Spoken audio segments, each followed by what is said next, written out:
Il a dépensé une fortune pour sauver son fils, sans savoir que la vérité se cachait dans sa propre maison. Dites-nous dans les commentaires d'où vous nous regardez et participez à ce moment spécial.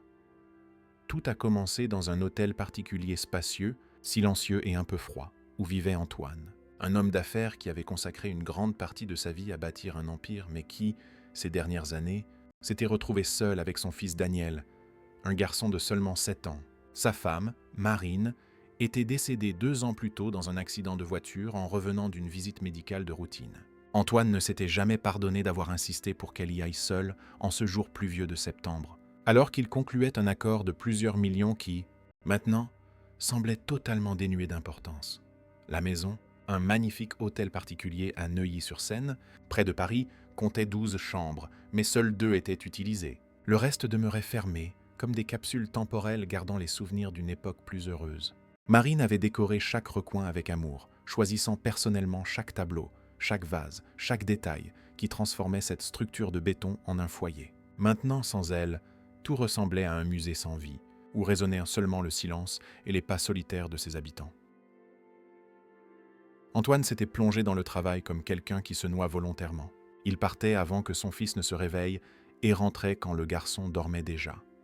Ses entreprises de technologie et d'import-export brassaient des millions. Mais le succès avait un goût amer. Daniel, quant à lui, était devenu un enfant trop silencieux pour son âge. Il ne pleurait pas, ne se plaignait pas.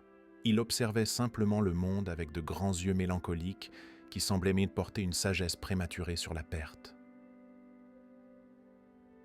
C'est pourquoi, lorsqu'Antoine décida d'embaucher Chloé, une jeune employée de maison de 28 ans, il le fit avec l'intention que son fils ne ressente pas autant de solitude pendant qu'il enchaînait des journées de travail interminables. Chloé venait d'une famille modeste de l'Auvergne. Elle avait laissé derrière elle 3 jeunes frères et des parents âgés pour tenter sa chance dans la capitale. Son visage doux portait les traits de quelqu'un qui croyait encore que le monde pouvait être un endroit meilleur. Le premier jour, lorsque Chloé entra dans cette immense maison, elle sentit le poids du deuil flotter dans l'air. Les rideaux restaient mi-clos, comme si la lumière du soleil était une intruse indésirable. Daniel était assis dans le salon, jouant silencieusement avec des blocs de construction, érigeant et détruisant des tours dans un cycle sans fin. Quand elle s'approcha et dit bonjour de sa voix douce, le garçon leva à peine les yeux une seconde avant de retourner à ses blocs. Chloé avait l'habitude des enfants. Elle avait élevé ses frères, pendant que sa mère travaillait au champ. Elle savait que gagner la confiance d'un enfant blessé exigeait de la patience et un intérêt sincère. Les premiers jours, elle se contenta d'observer. Elle remarqua que Daniel aimait dessiner, gribouillant toujours des silhouettes qui semblaient être lui, son père, et une troisième personne que Chloé devina être sa mère. Elle remarqua aussi que le garçon passait des heures à la fenêtre de sa chambre à observer les oiseaux dans le jardin. Un après-midi, alors qu'elle préparait le goûter, Chloé entendit Daniel parler seul dans sa chambre. Elle s'approcha discrètement et le vit tenir une photo de sa mère, lui racontant sa journée à l'école. Le cœur de Chloé se serra. Il était évident que le garçon avait besoin d'un ami, de quelqu'un ou quelque chose qui comblerait un minimum le vide laissé par Marine. C'est alors que l'idée a surgi. Chloé se souvint comment, dans son enfance à la campagne, les chiens étaient les compagnons inséparables des enfants. Ils écoutaient sans juger, consolaient sans mots et aimaient inconditionnellement. Mais elle savait qu'elle aurait besoin de l'approbation d'Antoine, et le patron ne semblait pas être le genre de personne à apprécier les surprises.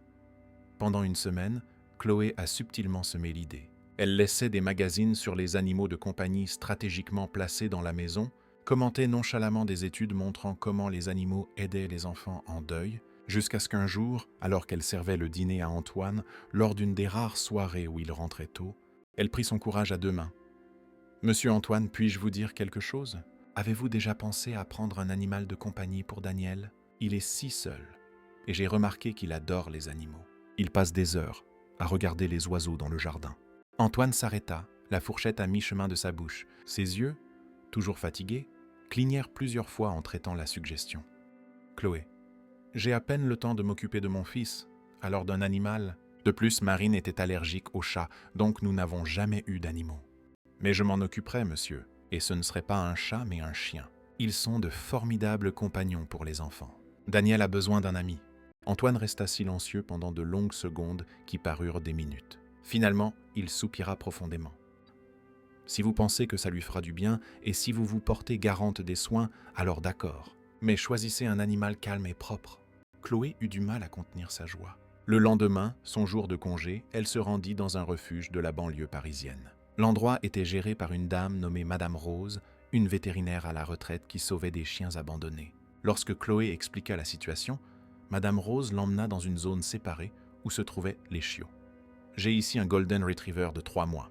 Il a été abandonné dans une boîte devant la clinique vétérinaire. Il est docile, intelligent et super avec les enfants. Mais je dois vous avertir d'une chose, ma fille. Cette race perd énormément ses poils. Si quelqu'un dans la maison est allergique, cela pourrait être un problème. » Chloé repensa aux mots d'Antoine sur l'allergie de Marine aux chats, mais les chiens étaient différents, n'est-ce pas? De plus, le chiot était parfait. Ses yeux marrons transmettaient une bonté pure, et quand Chloé le prit dans ses bras, il lui lécha le visage avec enthousiasme. C'était lui, elle en était certaine. Sur le chemin du retour, avec le chiot endormi dans une caisse à côté d'elle dans le bus, Chloé ressentait un mélange d'anxiété et d'espoir. Elle avait acheté tout ce dont l'animal aurait besoin avec ses propres économies. Des croquettes, des gamelles, des jouets et même un petit lit douillet. Quand elle arriva à la maison, Daniel était dans le salon, regardant la télévision sans vraiment y prêter attention. « Daniel, ferme les yeux. J'ai une surprise pour toi. » Le garçon obéit, plus par politesse que par enthousiasme. Chloé posa délicatement le chiot sur ses genoux. Quand Daniel ouvrit les yeux et vit cette petite boule de poils dorés le regarder avec curiosité, quelque chose changea sur son visage. Ce fut comme si une lumière éteinte depuis longtemps se rallumait soudainement. Un sourire, le premier sourire sincère depuis des mois, illumina ses traits. « C'est le mien? C'est vraiment le mien ?» La voix du garçon tremblait d'émotion. « Oui, c'est le tien, mon ange. Comment vas-tu l'appeler ?» Daniel réfléchit quelques secondes, caressant le pelage doux du chiot. « Thor, je vais l'appeler Thor, comme le super-héros, parce qu'il est venu me sauver de la solitude. » Chloé dut détourner la tête pour cacher ses larmes. À cet instant, elle fut certaine d'avoir pris la bonne décision. Ce qu'elle ne pouvait imaginer, c'était le prix que tous paieraient pour ce geste d'amour. La transformation fut immédiate et impressionnante. Daniel, qui sortait à peine de sa chambre, courait maintenant dans le jardin avec Thor sur ses talons. Le chien, comme s'il comprenait la fragilité émotionnelle de son petit maître, était extrêmement doux. Il ne mordillait jamais pendant les jeux, dormait au pied du lit du garçon et le suivait comme une ombre dorée dans toute la maison. Antoine rentra du travail ce premier soir et trouva une scène qu'il n'avait pas vue depuis longtemps, son fils en train de rire. Daniel était par terre dans le salon, avec Thor qui lui grimpait dessus, lui léchant le visage pendant que le garçon éclatait de rire. Un instant, Antoine resta immobile sur le seuil, observant. Chloé apparut à ses côtés. « Désolé de ne pas vous avoir prévenu avant d'amener le chien, monsieur. Mais regardez la différence. » Antoine ne répondit pas immédiatement. Ses yeux étaient embués de larmes, ce que Chloé n'avait jamais vu. Quand il parla enfin, sa voix était rauque. « Merci, Chloé. Je ne savais pas à quel point nous en avions besoin. » Les semaines suivantes, la maison reprit vie. Daniel se levait tôt pour nourrir Thor, brossait son pelage religieusement tous les après-midi et commença même à inviter quelques camarades de classe pour rencontrer son nouvel ami. Antoine, inspiré par ce changement, commença à rentrer plus tôt du travail. Certains soirs, il rejoignait son fils et le chien dans le jardin, jouant au ballon ou les regardant simplement s'amuser. Chloé était devenue plus qu'une simple employée. Elle était une sorte de tante de cœur, quelqu'un qui comprenait la dynamique de cette famille blessée et faisait de son mieux pour aider à la guérison. Elle cuisinait les plats préférés de Daniel, l'aidait avec ses devoirs et racontait des histoires de son enfance à la campagne qui faisaient rire le garçon. Mais ce fut un vendredi pluvieux, environ 3 semaines après l'arrivée de Thor, que les premiers signes apparurent. Daniel avait passé tout l'après-midi à jouer avec le chien dans sa chambre à cause de la pluie. Quand Chloé vint l'appeler pour le dîner, elle remarqua que le garçon avait les yeux légèrement gonflés. « Daniel, tu as pleuré? Quelqu'un t'a embêté à l'école ?»« Non, tati Chloé, ça va. J'ai juste les yeux qui me grattent, c'est pénible. » Chloé trouva cela étrange mais n'y prêta pas plus d'importance. C'était peut-être le temps humide. Paris était connu pour ces changements de temps qui affectaient beaucoup de gens. Elle lui donna un antihistaminique pour enfants qui se trouvait dans l'armoire à pharmacie et l'état de Daniel s'améliora. Le week-end, Antoine décida d'emmener Daniel et Thor au bois de Boulogne. Ce fut une journée parfaite. Le soleil brillait, des familles pique-niquaient sur l'herbe, et Daniel courait librement avec Thor, lançant un frisbee et riant comme Antoine ne l'avait pas vu faire depuis avant l'accident de Marine. Ils achetèrent même une glace à un vendeur ambulant, et Antoine laissa Thor lécher un peu le bâtonnet de Daniel, ce qui provoqua un fou rire chez le garçon. Mais le dimanche soir, tout bascula.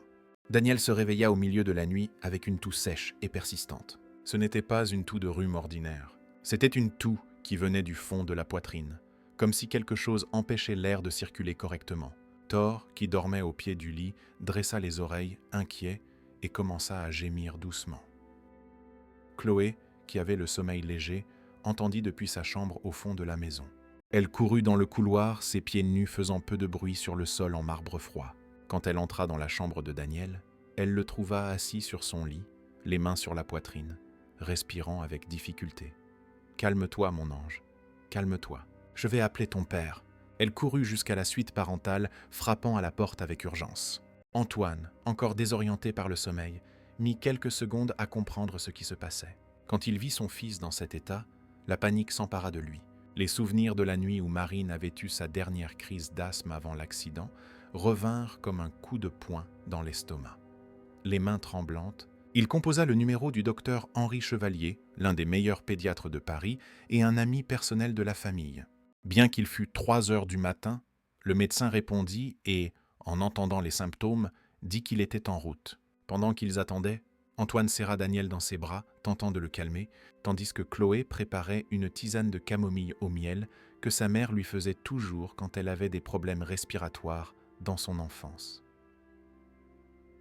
Le docteur Chevalier arriva en 20 minutes, un temps record considérant qu'il avait dû traverser la ville. C'était un homme de 60 ans, aux cheveux grisonnants et aux lunettes à monture dorée qui lui donnaient un air de sagesse. Il examina Daniel attentivement, écoutant ses poumons, vérifiant sa gorge, mesurant sa saturation en oxygène. « Antoine, les poumons sifflent un peu, mais ce n'est pas une pneumonie. Cela ressemble plus à une réaction allergique ou à une infection virale. Je vais prescrire un bronchodilatateur et un corticoïde. Si ça ne s'améliore pas dans les 48 heures, nous devrons faire des examens plus poussés. » Le médecin fit une injection qui aida Daniel à mieux respirer presque immédiatement. Avant de partir, il prit Antoine à part. « Avez-vous changé quelque chose à la maison récemment ? Nouveaux produits de nettoyage ? Des plantes ? Des animaux ?» Antoine mentionna Thor, mais le docteur Chevalier écarta l'idée. Et si c'était une allergie aux chiens, les symptômes seraient apparus plus tôt.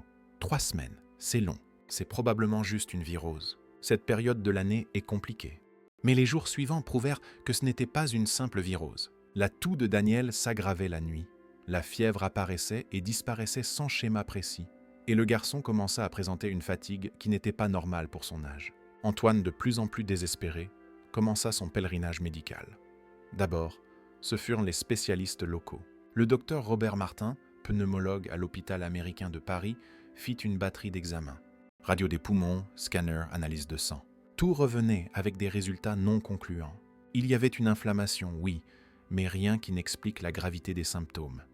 Puis vint le docteur Patricia Mercier, immunologue à la Pitié-Salpêtrière. Elle suspecta une maladie auto-immune rare et demanda des examens encore plus spécifiques. Antoine n'hésita pas à payer les montants exorbitants. Chaque examen coûtait des milliers d'euros, mais qu'était l'argent comparé à la santé de son unique fils ? Pendant ce temps, Chloé observait tout avec une angoisse croissante. Elle commença à remarquer un schéma que personne d'autre ne semblait voir. Les jours où Daniel passait plus de temps avec Thor, surtout quand le chien dormait sur son lit ou quand il jouait à l'intérieur, les symptômes s'aggravaient. Mais quand le garçon allait à l'école et restait loin de l'animal pendant des heures, il semblait aller légèrement mieux. Un après-midi, alors qu'Antoine était à un énième rendez-vous médical avec Daniel, Chloé resta seule à la maison avec Thor. Le chien la suivit jusqu'à la buanderie où elle repassait. Il se coucha à ses pieds et Chloé se baissa pour le caresser. Les poils dorés étaient partout, sur le canapé, sur le tapis, sur les vêtements. C'est alors qu'elle comprit. « Mon Dieu, est-ce que c'est toi le problème ?» murmura-t-elle au chien, qui se contenta de remuer la queue innocemment. Mais comment dire cela à Antoine ? L'homme était obsédé par la recherche d'une maladie rare, quelque chose qui justifierait toute cette souffrance. Et Daniel ? Le garçon aimait Thor plus que tout. Comment pouvait-elle suggérer que le meilleur ami du garçon était aussi son pire ennemi ? Ce soir-là, Chloé tenta d'aborder le sujet subtilement pendant le dîner. Monsieur Antoine, ne pensez-vous pas que nous devrions faire un test d'allergie à Daniel? Juste pour écarter cette piste. Antoine la regarda avec irritation. Chloé, nous avons déjà fait tous les examens possibles. Les meilleurs médecins de Paris s'occupent de lui. Si c'était quelque chose d'aussi simple qu'une allergie, il l'aurait découvert. L'employée baissa la tête, mais l'inquiétude continuait de la ronger de l'intérieur. Elle commença à faire de petites expériences par elle-même. Un jour où Antoine emmena Daniel pour une autre consultation, elle donna un bain complet à Thor, aspira toute la chambre du garçon et lava tous les draps. Cette nuit-là, Daniel dormit mieux. Mais le lendemain matin, quand Thor revint s'allonger sur le lit du garçon, la toux reprit de plus belle. Chloé en eut la certitude. C'était le chien, mais la peur d'être renvoyée, d'être accusée de négligence pour avoir amené l'animal, la paralysait. Et il y avait aussi l'aspect émotionnel. Comment retirer à Daniel la seule source de joie qu'il avait trouvée après la mort de sa mère? Antoine, de son côté, entrait dans une spirale de désespoir. Il commença à rechercher des traitements à l'étranger. Il contacta la Mayo Clinic aux États-Unis, des spécialistes en Suisse, et envisagea même la médecine alternative en Allemagne. Chaque consultation en visioconférence coûtait une fortune. Chaque avis médical venait avec une nouvelle batterie d'examens, de nouveaux médicaments, de nouveaux espoirs qui se dissipaient comme de la fumée. Un jeudi particulièrement difficile, Antoine reçut un appel du travail concernant une crise dans l'une de ses entreprises. Une cargaison de plusieurs millions avait été retenue à la douane. Normalement, il aurait tout lâché pour aller régler le problème. Mais quand il regarda Daniel, pâle et faible sur le canapé, avec Thor couché fidèlement à ses côtés, il prit une décision. « Marc, tu vas devoir gérer ça. Je ne bouge pas d'ici. Mon fils est plus important que n'importe quel contrat. » C'était la première fois en 20 ans qu'Antoine déléguait une crise de cette ampleur. Ses associés furent choqués, mais aussi compréhensifs. Tous savaient ce qu'il traversait. Pendant ce temps, la santé de Daniel continuait de se détériorer. Le garçon qui courait autrefois avec Thor dans le jardin pouvait à peine marcher jusqu'à la cuisine sans être essoufflé. Mais même ainsi, son dévouement au chien ne faiblissait pas. Il insistait pour que Thor dorme à côté de lui, serrait l'animal dans ses bras quand il avait des quintes de toux, comme si le chien pouvait d'une manière ou d'une autre absorber sa douleur. Une nuit particulièrement mauvaise, Daniel eut une crise qui effraya tout le monde. Il se réveilla en n'arrivant plus à respirer correctement, les lèvres légèrement bleutées. Antoine paniqua totalement. Chloé appela l'ambulance pendant qu'il tenait son fils dans ses bras, répétant désespérément que tout irait bien. Thor aboyait sans arrêt, tournant en rond autour d'eux, comme s'il comprenait la gravité de la situation. Quand les ambulanciers arrivèrent et placèrent Daniel sur le brancard, le garçon, même dans son état affaibli, tendit la main vers le chien. « Thor, je veux. Thor ?» parvint-il à murmurer entre deux respirations difficiles. Chloé prit le chien dans ses bras et l'amena à Daniel. Le garçon réussit à esquisser un faible sourire et à caresser la tête de l'animal avant d'être emmené dans l'ambulance. Antoine l'accompagnait, tenant la main de son fils, tandis que Chloé restait derrière, avec Thor, gémissant dans ses bras. À l'hôpital, Daniel fut stabilisé et placé en observation. Le docteur Chevalier était là, aux côtés d'une équipe de spécialistes.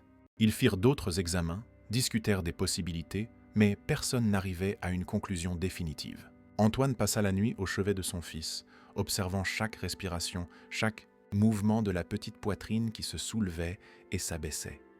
Ce fut pendant ces longues heures de veille qu'Antoine commença à réfléchir. Il pensa à Marine, à la façon dont elle aurait géré cette situation. Elle avait toujours été plus intuitive, plus attentive aux détails. Aurait-elle remarqué quelque chose qu'il ignorait?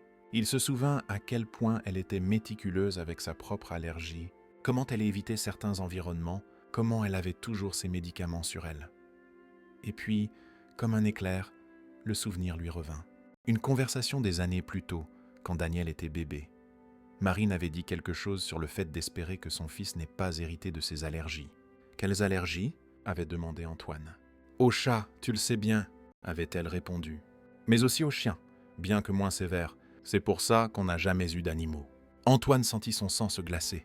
Était-ce possible? Tous ces médecins, tous ces examens, et la réponse était dans une conversation oubliée. Il prit son téléphone et appela Chloé. Il était 4 heures du matin. « Chloé, j'ai besoin que vous soyez honnête avec moi. Pensez-vous que Daniel puisse être allergique à Thor ?» Il y eut un long silence à l'autre bout du fil. Quand Chloé répondit enfin, sa voix était étranglée par l'émotion. « Monsieur Antoine, je m'en doute depuis des semaines, mais j'avais peur de le dire. C'est moi qui ai amené le chien, ce serait de ma faute. Et Daniel aime tellement Thor. Je ne voulais pas... Antoine raccrocha sans rien dire de plus. Ce n'était pas de la colère qu'il ressentait, mais un mélange dévastateur de soulagement et de désespoir. Soulagement d'avoir enfin une réponse possible. Désespoir de savoir ce que cela signifierait pour Daniel.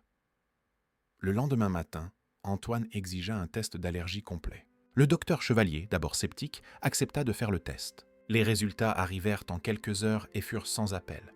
Daniel avait une allergie sévère aux poils de chien, probablement héritée de sa mère, qui était restée dormante mais avait été activée par l'exposition constante à Thor. Antoine s'effondra sur une chaise de l'hôpital, couvrant son visage de ses mains. Toute cette souffrance, tout cet argent dépensé, toutes ces nuits blanches, et la réponse était dans sa propre maison depuis le début. Il ressentit de la colère contre lui-même, contre les médecins qui n'avaient pas envisagé quelque chose d'aussi basique, contre Chloé pour ne pas avoir insisté davantage, contre l'univers d'être si cruel. Mais quand il regarda Daniel dormir dans le lit d'hôpital, respirant avec l'aide d'oxygène, toute sa colère se dissipa. Ce qui importait maintenant, c'était de prendre la bonne décision, aussi douloureuse soit-elle. Quand Daniel se réveilla, Antoine était à ses côtés. Le garçon sourit faiblement, et la première chose qu'il demanda fut des nouvelles de Thor. Antoine prit la petite main de son fils et respira profondément. « Fils, nous avons découvert ce qui te rend malade. » Daniel écarquilla les yeux, plein d'espoir. « Alors je vais guérir ?»« Oui, tu vas guérir. Mais Daniel, ce qui te rend malade, c'est une allergie. Tu l'as hérité de maman, une allergie aux poils de chien. » Le visage du garçon passa par plusieurs émotions. La confusion, le déni et enfin la compréhension. Ses yeux s'emplirent de larmes. « Mais Thor est mon meilleur ami. Il m'a sauvé de la solitude. » Antoine luttait lui aussi contre les larmes. « Je sais, mon fils, je sais. Et Thor sera toujours spécial pour nous. Mais parfois, aimer quelqu'un signifie faire ce qui est le mieux pour cette personne, même si ça fait mal. » Daniel tourna le visage vers le mur, pleurant silencieusement. Antoine n'essaya pas de le consoler immédiatement. Le garçon avait besoin d'assimiler cette perte. Après quelques minutes, Daniel se tourna à nouveau vers son père. « Où va vivre Thor ?» Antoine y avait déjà pensé. « Tu te souviens de l'oncle Charles ? Mon associé qui a cette ferme en Normandie, il a toujours voulu un chien. Thor aurait beaucoup d'espace pour courir, d'autres animaux avec qui jouer. Et nous pourrions lui rendre visite à l'extérieur, là où ton allergie ne serait pas si forte. Je peux lui dire au revoir ? » « Bien sûr que tu peux, mon fils. Nous allons faire ça bien. » 2 jours plus tard, quand Daniel sortit de l'hôpital, ils organisèrent un adieu spécial. Ce fut dans le jardin de la maison, à l'air libre pour minimiser la réaction allergique. Chloé avait préparé un pique-nique avec tous les plats préférés de Daniel. Thor était là, propre et brossé, comme s'il savait que c'était une occasion importante. Daniel passa 1 heure avec le chien, jouant à la balle, lui donnant des friandises, prenant des photos. Antoine documenta tout en vidéo, sachant que ses souvenirs seraient précieux à l'avenir. Quand vint l'heure pour Thor de partir, Daniel s'agenouilla devant le chien et le serra dans ses bras une dernière fois, murmurant à son oreille. « Tu seras toujours mon héros, Thor.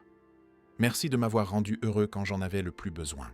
Maintenant, tu vas rendre d'autres personnes heureuses, mais je ne t'oublierai jamais. » Thor lécha le visage du garçon comme s'il comprenait.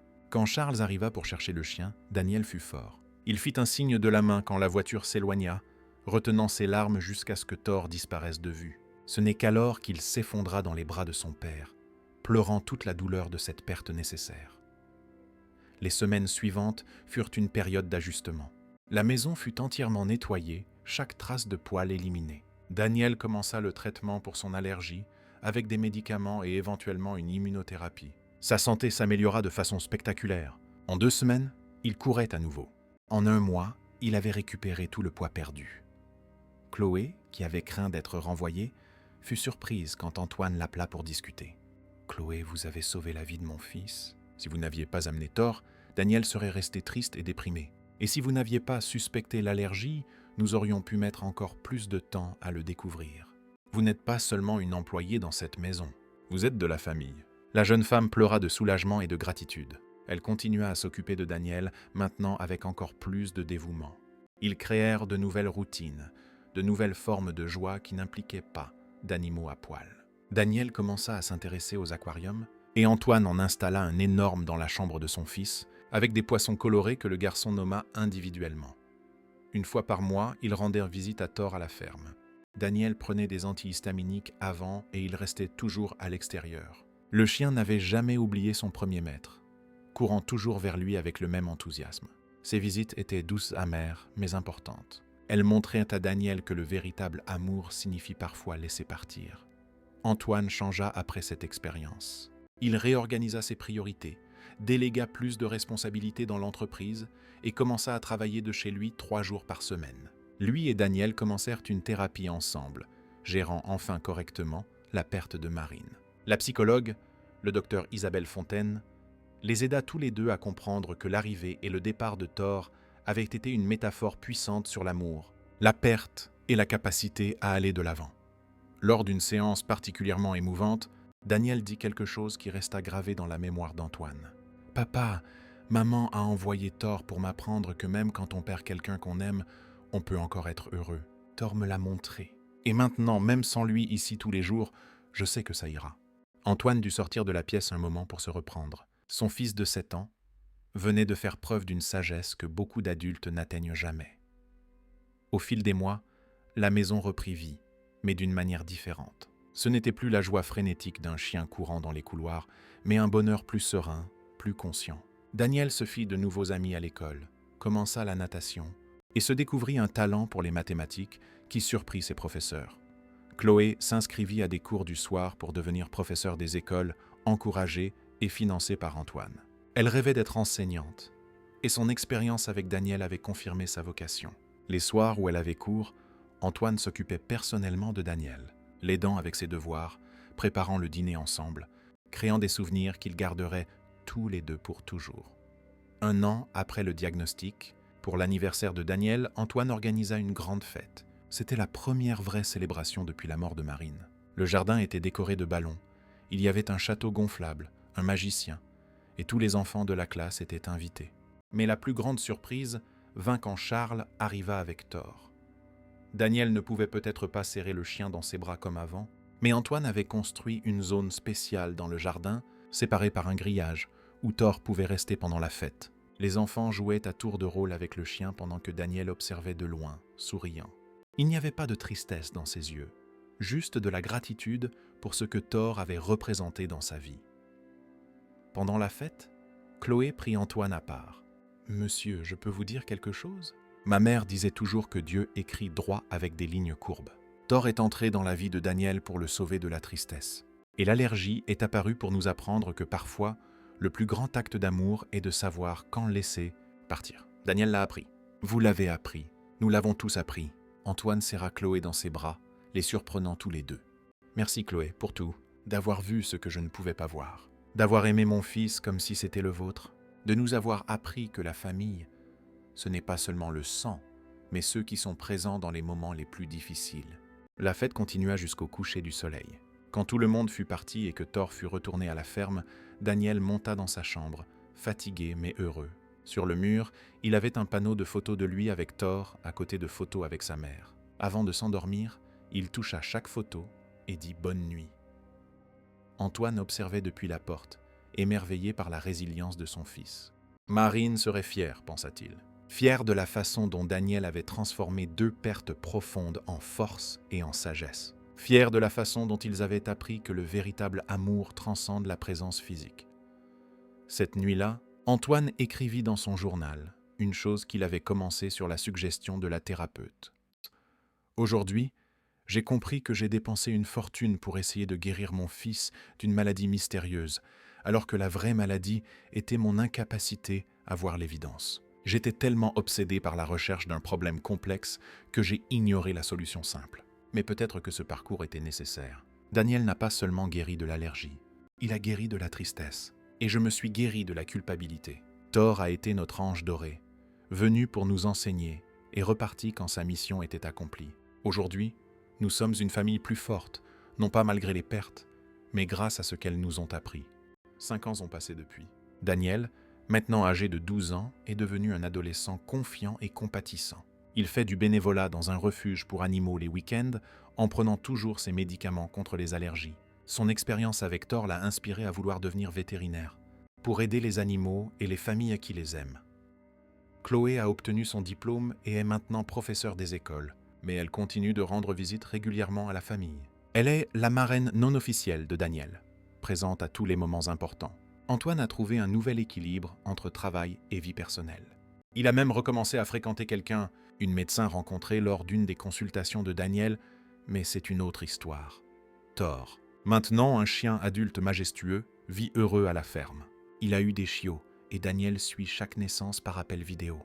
L'un des chiots, curieusement, est né avec une tache en forme de cœur, identique à une tache de naissance que Daniel a sur le bras. Ils ont considéré cela comme un signe, une connexion qui transcende la distance physique. L'hôtel particulier de Neuilly n'est plus silencieux ni froid. Il est plein de vie, de rire, de musique et parfois même de discussions animées quand Antoine et Daniel regardent le football ensemble. Les rideaux sont toujours ouverts, laissant entrer la lumière. Marine sourit depuis chaque photo, non plus comme une présence mélancolique, mais comme partie intégrante d'une famille qui a appris à honorer le passé tout en embrassant l'avenir. Un dimanche après-midi ordinaire, alors qu'ils préparaient le déjeuner ensemble, Daniel demanda à son père « Papa, est-ce que tu regrettes quelque chose ?» Antoine réfléchit un instant en remuant la sauce dans la casserole. « Je regrette de ne pas avoir écouté plus tôt, d'avoir gaspillé tant d'argent et de temps à chercher des réponses compliquées à un problème simple. Mais tu sais, mon fils, même les erreurs font partie de notre histoire. Si nous n'avions pas traversé tout cela, peut-être que nous n'apprécierions pas autant ce que nous avons aujourd'hui. » Daniel acquiesça, volant un morceau de carotte sur la planche à découper. « Et Thor, tu penses qu'il se souvient de nous ?» Antoine sourit, ébouriffant les cheveux de son fils qui atteignaient presque sa taille. « L'amour véritable n'oublie jamais, Daniel. Il peut changer de forme, il peut avoir besoin de distance, mais il ne disparaît jamais. Thor nous a appris cela. Ta mère nous a appris cela. Et toi, mon fils, tu me l'apprends tous les jours. » Ils finirent de préparer le déjeuner dans un silence confortable, deux survivants de tempêtes émotionnelles qui avaient trouvé leur port d'attache l'un dans l'autre. Dehors, le soleil brillait sur Paris et la vie continuait dans toute sa complexité et sa beauté.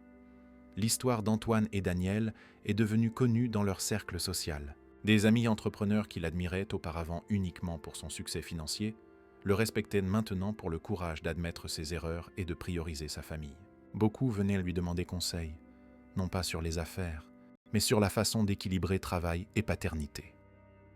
Lors d'une conférence d'entreprise où il fut invité à parler, Antoine surprit tout le monde en partageant son expérience personnelle au lieu de parler de stratégie de marché. « J'ai dépensé des millions à chercher une maladie rare dans des cliniques internationales, alors que la réponse se trouvait dans le pelage doré d'un chien dans ma propre maison. Cela m'a appris que nous sommes parfois tellement concentrés à chercher des solutions complexes que nous ignorons l'évidence.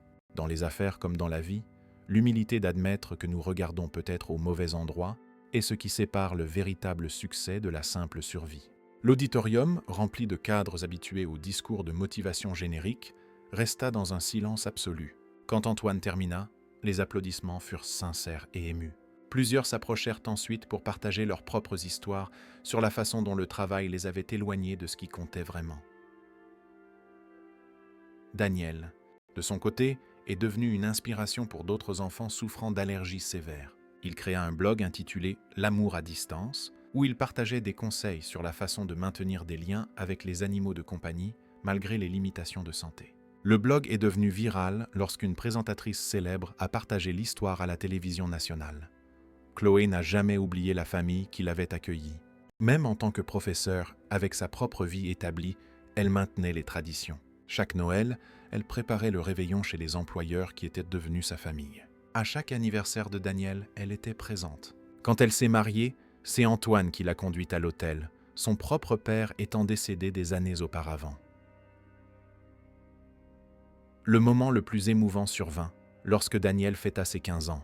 Antoine organisa une surprise à laquelle personne ne s'attendait. Après des années de traitement d'immunothérapie, les médecins avaient déclaré que l'allergie de Daniel était suffisamment sous contrôle pour permettre un contact limité avec les chiens dans des environnements contrôlés. Le jour de son anniversaire, quand Daniel rentra de l'école, il trouva Thor qui l'attendait dans le salon. Ce n'était plus le chiot énergique, mais un chien mature et calme avec quelques poils blancs sur son museau doré. Daniel se figea sur le seuil, regardant tour à tour son père et le chien. « C'est sans danger ?» demanda-t-il d'une voix tremblante. « Pour de courtes périodes, avec des médicaments, oui, les médecins ont donné leur accord. » Daniel s'approcha lentement, comme s'il craignait que Thor ne le reconnaisse pas. Mais à peine s'était-il agenouillé que le chien lui sauta dans les bras, lui léchant le visage et gémissant de joie. 5 ans de séparation disparurent en quelques secondes. Daniel pleura, serrant son vieil ami dans ses bras, et il n'y avait pas un œil sec dans la pièce. Thor se mit à venir une fois par mois, toujours pour quelques heures, toujours avec toutes les précautions médicales. C'était suffisant. Daniel avait appris qu'il n'avait pas besoin d'une présence constante pour maintenir un lien fort. La qualité primait sur la quantité. Cette leçon s'est étendue à d'autres domaines de sa vie. Quand il a commencé à avoir des petites amies, à 17 ans, Daniel faisait preuve d'une maturité rare. Il comprenait qu'aimer quelqu'un signifiait respecter les limites, qu'une proximité excessive pouvait être aussi préjudiciable qu'une distance extrême. Ses relations étaient saines et équilibrées, ce qu'Antoine attribuait aux leçons apprises avec Thor. Le parcours de la famille a également eu un impact sur la communauté médicale. Le docteur Chevalier publia un article sur le cas dans une revue médicale prestigieuse, soulignant l'importance d'envisager les diagnostics simples avant de se lancer dans les plus complexes. Le cas Daniel, comme il fut connu, est devenu une étude obligatoire dans les internats de pédiatrie de plusieurs hôpitaux. Antoine ne s'est jamais complètement pardonné le temps perdu et la souffrance inutile, mais il a appris à transformer la culpabilité en objectif. Il créa une fondation qui offrait des tests d'allergie gratuits aux enfants de familles à faible revenu. La fondation Thor, comme elle fut baptisée, avait déjà diagnostiqué et traité des centaines de cas qui auraient pu devenir graves sans intervention. Lors de l'inauguration de la fondation, Daniel fit un discours qui émut toute l'assistance. Beaucoup de gens pensent que c'est une histoire de perte, l'histoire d'un garçon qui a dû renoncer à son meilleur ami. Mais je le vois différemment. C'est une histoire de gain. J'ai gagné un père plus présent, une famille élargie en Tati Chloé, la compréhension que le véritable amour transcende la présence physique et la certitude que même les expériences les plus douloureuses peuvent faire de nous deux meilleures personnes. Thor n'est pas parti. Il a juste changé la façon dont il existe dans ma vie. Le jour où Daniel fut accepté à l'école vétérinaire de Maison-Alfort, la première personne à qui il voulut l'annoncer fut Thor. Ils se retrouvèrent à la ferme, où Daniel pouvait passer plus de temps avec le chien à l'air libre. Thor, désormais âgé, remuait toujours la queue avec enthousiasme en voyant son garçon, devenu un jeune homme. « J'ai réussi, mon pote. Je vais être vétérinaire. Je vais aider les autres comme toi, » murmura Daniel à l'oreille du chien. Thor lui lécha la main, comme s'il comprenait et approuvait. Antoine observait de loin, se remémorant toutes les nuits où il avait cru perdre son fils. Tout l'argent dépensé, tout le désespoir vécu, cela en valait la peine. Chaque larme, chaque centime, chaque nuit blanche. Parce qu'à la fin, ils n'avaient pas seulement survécu, ils avaient prospéré. Le dernier chapitre de cette histoire, du moins jusqu'à présent, s'est déroulé lors de la remise des diplômes de Daniel. Il était devenu vétérinaire spécialisé dans les allergies animales. Ironique mais approprié. Pendant la cérémonie, lorsque son nom fut appelé, 3 personnes se levèrent pour applaudir avant toutes les autres. Antoine, son père qui avait appris à prioriser ce qui compte, Chloé, la femme devenue famille par choix et par amour, et à la surprise générale, Charles était là, tenant une photo de Thor, qui s'était éteint paisiblement quelques mois plus tôt, à l'âge de 12 ans. Daniel reçut son diplôme les larmes aux yeux, sachant que Thor avait vécu assez longtemps pour le voir réaliser son rêve. Lors de la fête qui suivit, il porta un toast. À tous ceux qui transforment les obstacles en opportunités, qui trouvent la force dans la fragilité, et qui comprennent que parfois, le plus grand acte d'amour est de savoir quand tenir et quand lâcher. À Thor qui m'a tout appris.